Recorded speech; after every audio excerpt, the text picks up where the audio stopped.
Olá pessoal, bem-vindo a esse podcast que chama Empretecendo, bem-vindo a esse episódio. Nós hoje vamos conversar sobre um assunto que me doeu muito.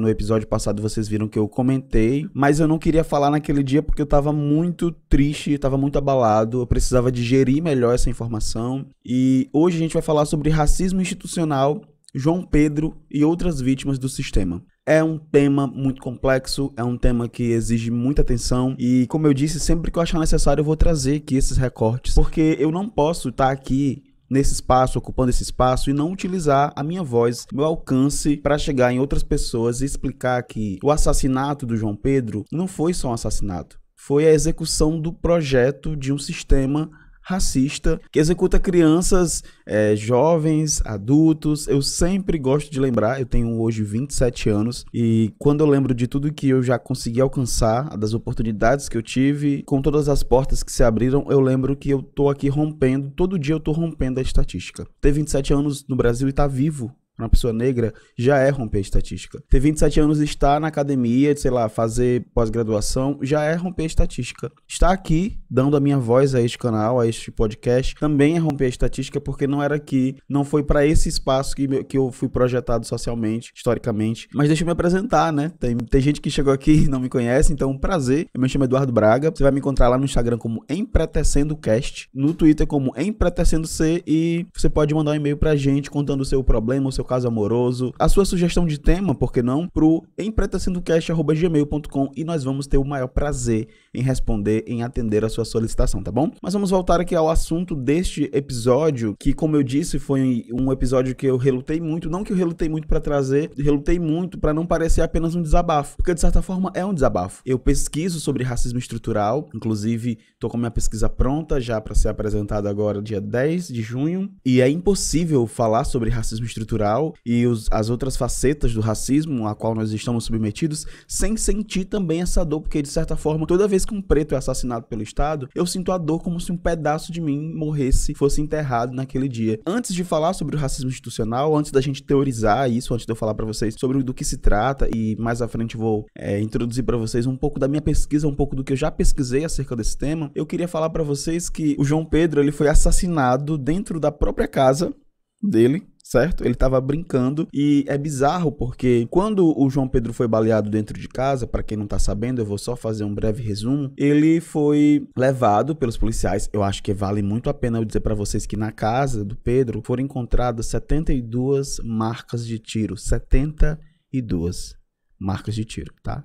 Acho que isso é muito importante eu ressaltar pra vocês. Só que aí quando o Pedro foi baleado, ele foi levado pela polícia no helicóptero, sem a família saber o que tava acontecendo, pra onde ele ia. Inclusive, eu lembro que quando isso aconteceu, no dia que aconteceu, começaram a campanha nas redes sociais para as pessoas encontrarem o Pedro, para terem informações de onde ele estava. E é bizarro, porque ele foi encontrado no outro dia, morto, no IML, no Instituto Médico Legal. Ele não foi morto por engano, gente. Não, pessoas pretas não são mortas por engano, sabe? É isso que me deixa mais abismado, porque ele tava dentro da casa dele brincando, foi baleado, o corpo foi sequestrado pela polícia no helicóptero e depois essa família foi proibida de acompanhá-lo e só depois ela encontrou no IML o corpo do garoto. Só que o João Pedro não foi a única vítima e nem vai ser a única vítima do Estado. Nós temos aqui, se vocês me derem licença, eu posso listar pra vocês pelo menos, sei lá, 5, só agora que eu consigo lembrar sem precisar pesquisar, como por exemplo o caso da Jennifer Gomes, de 11 anos,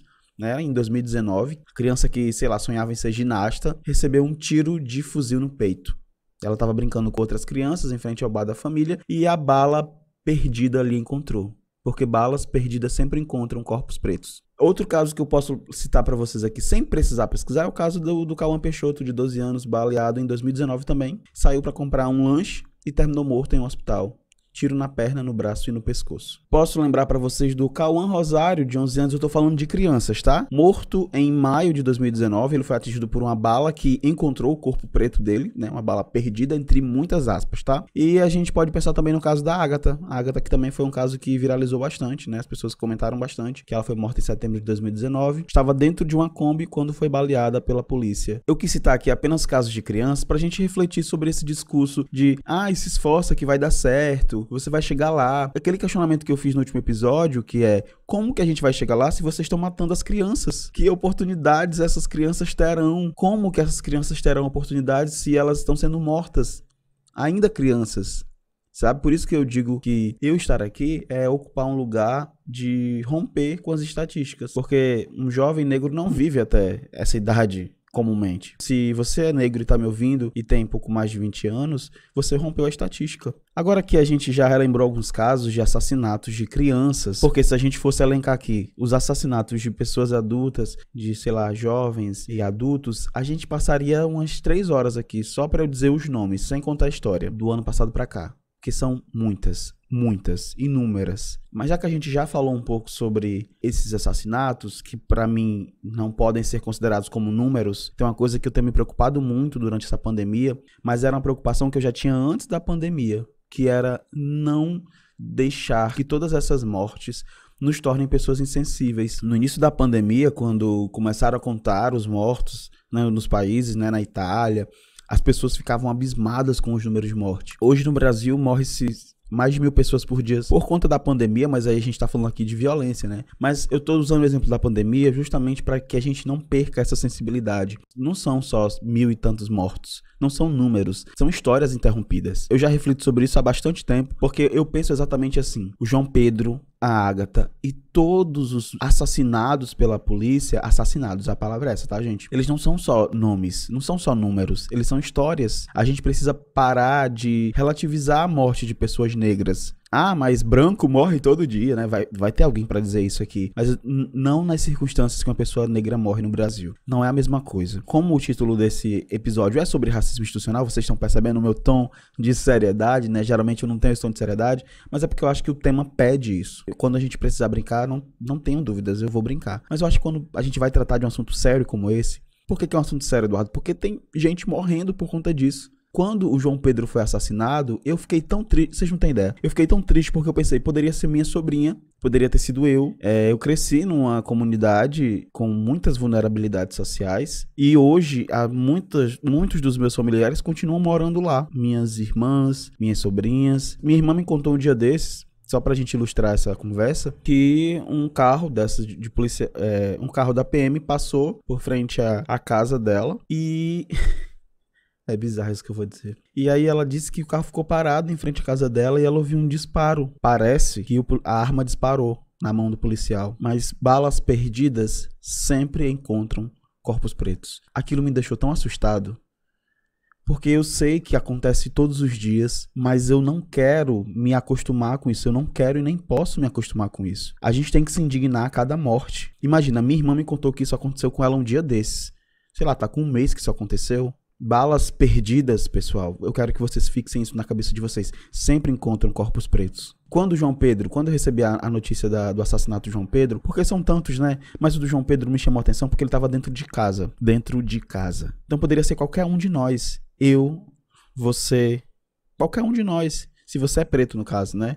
Porque eu preciso fazer esse recorte racial. Então, quando eu recebi aquela notícia, eu fiquei muito triste. Eu não consegui nem digerir direito. Tanto é que eu recebi a notícia um dia antes de gravar o podcast. Eu sempre gravo às quintas-feiras. E eu não consegui gravar um episódio sobre isso naquele dia, porque eu tava muito magoado ainda. E eu não queria que parecesse só um desabafo. Não quero que vocês pensem que não é, porque é um desabafo. Um desabafo misturado com muito medo, muita tensão, não sei o que pode acontecer amanhã. É pesado porque quem não é negro, infelizmente, não sabe do que eu tô sentindo, não sabe do que eu tô falando. Infelizmente. A empatia nos leva a ocupar um lugar do outro. Mas a gente só ocupa, como que eu posso explicar? De uma maneira superficial. Eu me coloco no lugar do outro. A empatia promove isso. Mas sentir na pele é outra coisa. Sentir o medo, o pavor, o pânico é outra coisa. Deixa eu confessar uma coisa pra vocês, já que a gente tá falando sobre racismo institucional, e já eu vou explicar o conceito disso. Eu tenho muito medo, eu quero que isso fique registrado. Eu tenho muito medo de viajar, mas eu tenho muito medo de viajar separado por um policial e eles colocarem drogas nas minhas coisas, sei lá, o que for, qualquer coisa dessas, um roubo, e dizer que foi meu, que é meu, e me prender por aquilo. Eu morro de medo disso, vocês não têm ideia. Eu não me sinto seguro, eu não devia não me sentir seguro. Porque a polícia, teoricamente, tá ali pra nos proteger, né? Mas eu não me sinto seguro. Eu criei um pânico tão grande de polícia, desde aquele episódio que eu já contei no canal, que eu estava brincando com os meus colegas na rua, nessa comunidade, onde eu falei pra vocês, e os policiais me abordaram todos nós. Mas só eu fui revistado. E naquele momento eu não sabia porque só eu fui revistado. Porque quando a gente é criança, a gente não reflete sobre racismo institucional. A gente nem sabe que existe o racismo institucional. Mas a partir daquele dia que eu vi que os meus colegas brancos não foram revistados e eu fiquei com tanto medo. Eu tenho um pavor de polícia, vocês não têm ideia. E eu não devia ter, porque teoricamente é um sistema de segurança, né? Era pra eu me sentir seguro. Mas eu tenho medo. Então uma pessoa negra que tá ouvindo isso vai me entender, vai entender o porquê desse medo. E você, que é uma pessoa branca, vai a partir de agora perceber o quanto de privilégio você tem por não ser suspeito. Sabe o que é suspeição? Eu vou falar mais à frente sobre isso. É você ser preto. Você é suspeito já só por ser preto. E juntando essas histórias, juntando essa que minha irmã me contou recentemente, quando eu recebi a notícia do João Pedro, eu pensei, poxa, podia ser minha sobrinha, por exemplo. Nesse dia aí que a minha irmã falou que o policial disparou, entre aspas, sem querer a arma em frente à casa dela. Então é disso que eu tô falando, sabe? E aí você pode me perguntar, Eduardo, o que é o racismo institucional? Bom, o racismo que a gente conhece, às vezes a gente pensa que racismo é só aquele verbal explícito. E existem muitas formas de racismo. E o racismo institucional basicamente é um sistema opressor que ele está presente não só nas relações interpessoais, como também nos espaços institucionais. Por isso que se chama racismo institucional. E esses espaços, eles esboçam as características de racismo bem sistematizado, sabe? Para você não perceber. Então, é de uma forma tão intrínseca que só você percebe, só você se concentrando muito, fazendo uma leitura daquela situação para perceber que é racismo institucional. O último episódio, que foi um sucesso, obrigado pelo feedback de vocês, que a gente falou sobre o emprego dos sonhos. Eu não contei isso no episódio porque eu queria trazer para esse. Eu lembro de, num momento bem complexo da minha vida, participar de uma entrevista de uma seleção, onde nessa seleção tinha apenas uma vaga, e eu lembro que nessa entrevista eram duas pessoas, eu e outra pessoa. Por coincidência, a pessoa que tava lá disputando comigo era uma pessoa branca. Depois que entrevistou os dois, ela falou que ia dar a resposta, e a resposta que ela me deu foi que eu era capacitado demais pra vaga. Como entender, né? Eu nunca engoli aquela história, gente, de verdade, eu não sabia que aquilo era racismo institucional, que infelizmente eu só tive contato com essas teorias, com essas explicações, quando eu comecei a pesquisar sobre racismo estrutural. Eu digo, né, eu acho que vou frisar bastante isso quando eu for defender essa pesquisa, que essa pesquisa me fez responder perguntas pro Eduardo de muito tempo atrás, sabe? Tem coisas que eu não sabia que eram daquele jeito, eu não sabia por que eram daquele jeito, mas eu nunca engoli naquele dia ela dizer pra mim que eu era capacitado demais pra aquela vaga, porque na minha cabeça isso não entrava. Como assim capacitado demais? Mas não passava pela minha cabeça o fato de que eu era o negro da situação. Então o racismo institucional, ele é muito bem arquitetado, sabe? Então dessa forma o Estado e outras instituições públicas e privadas, né, eles acabam fazendo com que o racismo instaurado pelo colonialismo faz com que isso permaneça até hoje, privilegiando um grupo étnico que não é o grupo dos negros. O grupo que é privilegiado por esse racismo institucional é justamente o grupo branco. Por que eu tô aqui explicando pra vocês o que é racismo institucional? Porque eu acho que é muito necessário dar nome às coisas pra gente conseguir lutar contra. Quando a gente dá nome ao racismo institucional, a gente levanta um debate que é muito urgente, que é necessário compreender, por exemplo, por que não tem tantos negros na sala de aula sendo professor, tantos negros sendo médicos, tantos negros em posições socialmente lidas como posições de destaques. Então é necessário a gente compreender tudo isso. E para compreender tudo isso, a gente só pode compreender se a gente entender o que é o racismo institucional. E ainda falando sobre o racismo institucional, a gente vai chegar na polícia. Eu não sei se vocês sabem, né? Mas se não sabem, eu vou soltar aqui essa verdade para vocês. Mas o nosso sistema carcerário é ocupado por sua grande maioria, uma maioria exorbitante de pessoas negras. Por que será que elas estão lá? Porque os negros são mais criminosos que os brancos?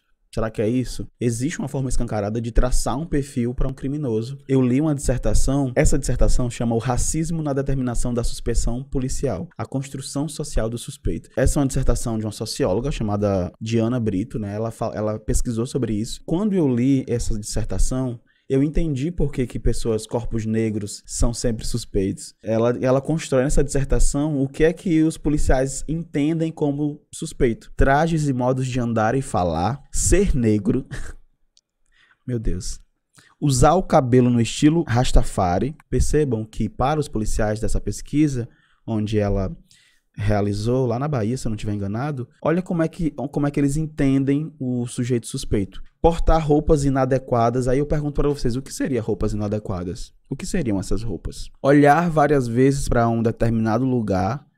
Eu tô ferrado se eu for abordado, porque quando eu passo por um policial, eu tenho tanto medo que eu não consigo disfarçar o meu medo. Usar boné, comportamento inquieto, nervoso. Eu já seria enquadrado, porque meu cabelo é crespo, porque eu tenho medo, eu tenho realmente medo, pavor, fico nervoso, inquieto. Então, pela visão desses policiais aqui da pesquisa, eu já seria enquadrado. Então, só para vocês perceberem que existem pesquisas, muitas outras, eu quis trazer essa para ilustrar, para a gente perceber que o racismo institucional, ele não está presente só nas ações policiais. Vocês já pararam para ver ao redor de vocês? Vocês já se perguntaram por quê? Quantas pessoas pretas retintas você tem contato direto? E no seu trabalho, quantas tem? E na sua faculdade, na sua sala de aula?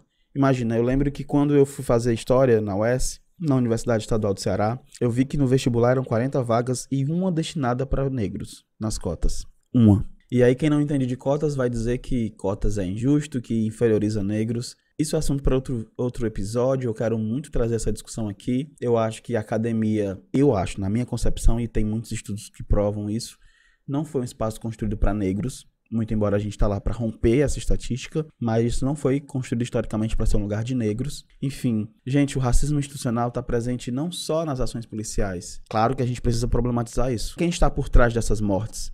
Quem é que manda matar tanto preto? Por que estão matando tanto preto? A gente precisa se questionar sobre isso. E a gente precisa compreender o porquê disso. Faz parte de um projeto genocida. Agora a gente não pode naturalizar isso. Não podemos naturalizar as mortes. Não podemos naturalizar esse sistema opressor. Eu acho que se você é uma pessoa branca, de verdade, eu não quero que você se sinta culpada por ouvindo esse episódio. Eu quero que você reflita mesmo o seu lugar de privilégio. Eu acho muito necessário a gente fazer esse recorte. Acho muito necessário falar sobre racismo institucional. Falar sobre esses mais de 70 tiros na casa do João Pedro. Por que não lembrar daqueles 80 tiros naquele corpo negro? João Pedro tinha só 14 anos e foi assassinado, se tornou estatística. Mas a gente não quer que isso continue acontecendo. É por isso que eu tô aqui falando com vocês, explicando os motivos pelos quais nós devemos lutar contra esse sistema, explicando que há uma lógica por trás disso. João Pedro não morreu por acidente, por uma fatalidade. O João Pedro foi assassinado pelo Estado. E ele foi assassinado brutalmente. Se você não consegue compreender a gravidade disso, se mesmo depois de todos esses minutos daqui a gente conversando, eu explicando pra vocês, é difícil de outra forma explicar. Se todas as coisas que eu falei pra vocês até agora não significam nada, eu não sei de que maneira eu vou convencer vocês de que João Pedro não foi baleado, de que ele foi assassinado pelo Estado. 70 tiros. A casa onde ele brincava com primos antes de ser assassinado, durante a operação tem cerca de 70 tiros. Ele foi assassinado por uma política de Estado que conta corpos e que esquece nomes. O que me deixa mais assustado é que nós sabemos que não vai acontecer nada. Esses dias também, acho que foi antes de ontem, eu vi um vídeo que é um gatilho total, Se você não estiver bem, eu nem recomendo que você assista, mas é um vídeo de policiais nos Estados Unidos. Eles prenderam um homem negro e um dos policiais estava ajoelhado. Eu vou repetir. Eles prenderam um homem negro e um dos policiais estava ajoelhado no pescoço desse cara. Horas depois ele morreu asfixiado e os policiais foram demitidos. Demitidos. É disso que eu falo. Pra mim, a situação pior de tudo isso, é que a gente sabe que o que aconteceu com o João Pedro, que tem uma família, que tinha apenas 14 anos, foi assassinado, que entrou pra estatística, é que as pessoas que cometeram esse crime contra o Pedro, elas ficaram impunes. O crime ficará impune. Eu não quero que seja um episódio pesado, mas também eu não vou amenizar. Eu tenho um pavor de quando as pessoas me pedem pra amenizar. Tava participando de uma formação aqui no município, e era uma semana de formações. Eu ia dar uma palestra numa dessas formações, e a moça que estava dando palestra no dia anterior ao meu, ela soube que eu ia dar palestra, soube o tema da palestra, que era como o racismo se materializa nas escolas, como combater o racismo efetivamente nas escolas, e ela olhou pra mim e disse: olha, eu queria muito te fazer um pedido, eu queria que você não falasse do racismo, sabe, eu não queria que as pessoas ficassem chocadas, eu queria que você amenizasse mais. E eu olhei bem no fundo dos olhos dela e disse: eu não vou amenizar nada. Você quer que eu amenize a minha dor? Porque pessoas brancas vão ficar impactadas com o que eu vou dizer. Eu sinto na pele, eu sei o que é racismo. Pessoal, vocês não têm ideia. Quando eu comecei a pesquisar racismo estrutural, que depois eu quero gravar um episódio sobre isso, sobre essa pesquisa, especificamente sobre essa pesquisa, e ler alguns relatos pra vocês, claro, ocultando nomes, porque aqui nós somos éticos, mas quando eu resolvi pesquisar o racismo estrutural, foi um soco no estômago, porque eu revisitei lugares da minha infância, lugares assombrosos da minha infância. Eu revisitei o meu pânico por deixar o meu cabelo crescer, e eu compreendi o porquê disso. Eu revisitei o preterimento, eu revisitei todas as vezes que eu brinquei sozinho, não por opção minha, mas porque eu fui ignorado pelos amiguinhos. Quando eu li aqueles depoimentos daquelas crianças que eu entrevistei, eu revisitei um lugar de tristeza. Eu não quero que outras pessoas passem pelo que eu passei. Eu não queria que o Eduardo de 10 anos tivesse passado por aquilo. De verdade, eu não queria. Tem gente que fala assim, foi necessário, você cresceu. Não, gente. E a pior dor é não saber o porquê que você está sendo rejeitado. Eu acho que isso é necessário para que mais crianças não passem pelo que eu passei, que mais crianças não entrem para a estatística, que consigamos lutar contra esse sistema que só mata pessoas negras. Eduardo, pessoas brancas também morrem, não nas circunstâncias de pessoas negras, não são assassinados pelo Estado. Eu sei que vocês não querem esse clima, né, de morbidade, mas era um episódio necessário, tá? Eu queria muito trazer esse tema para vocês, para fazer compreender mesmo, sentir as minhas dores, porque isso aqui é uma relação de amizade, de família, e sempre que eu achar necessário eu vou trazer discussões pautadas nas questões raciais, vocês sabem disso, e eu espero de verdade que vocês tenham compreendido a mensagem desse episódio, tá bom? Vamos esperar outro momento pra gente falar sobre racismo estrutural, sobre a pesquisa que eu tô fazendo, eu acho que vai ser um momento de troca muito bacana. Vamos agora pro nosso quadro Plurais?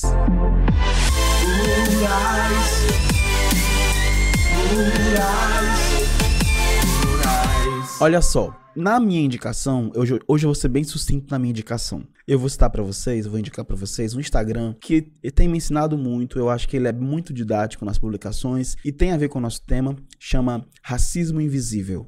É um Instagram sobre... são umas tirinhas, uns desenhos muito interessantes que fala sobre racismo, como fala lá, e como a gente está falando sobre o racismo institucional, que se materializa no invisível, eu acho que é uma boa indicação para vocês, o Instagram do Racismo Invisível.